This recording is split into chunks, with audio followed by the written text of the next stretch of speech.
Wayanad താളൂരിൽ road മുറിച്ചു കടക്കുകയായിരുന്ന അമ്മയെയും മകളെയും കാറിടിച്ചു. ഇന്നലെ വൈകിട്ടാണ് അപകടമുണ്ടായത്.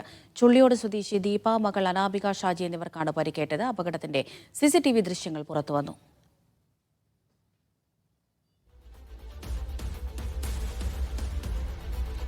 ഫൈസൽ നെടുമ്പാല വിവരങ്ങൾ നൽകാനായി ചേരുന്നുണ്ട്. ഫൈസൽ, ഇത് എപ്പോഴായിരുന്നു ഈ അപകടം?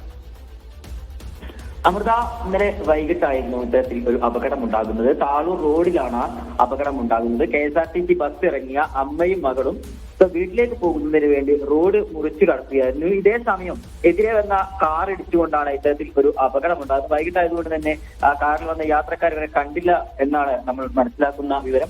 ഉടനെ തന്നെ ഇവരെ നാട്ടുകാരെ ചേർന്ന് കൽപ്പറ്റയിലെ സ്വകാര്യ ആശുപത്രിയിൽ പ്രവേശിപ്പിച്ചിട്ടുണ്ട്. അമ്മയ്ക്ക് ഇടുപ്പിനും കാലിനും അതുപോലെ മകൾക്ക് തോളിനും കാലിനും പരിക്കേറ്റിട്ടുണ്ട്. 3 മാസം ബെഡ് റെസ്റ്റ് ആണ് ഇവരോട് ആവശ്യപ്പെട്ടത്. ഇപ്പോൾ കൽപ്പറ്റയിലെ സ്വകാര്യ ആശുപത്രിയിൽ ചികിത്സയിൽ തുടരുകയാണ്. ഫൈസൽ നെടുമ്പാലയാണ് വയനാട് നിന്ന് വിവരങ്ങൾ നൽകിയത്.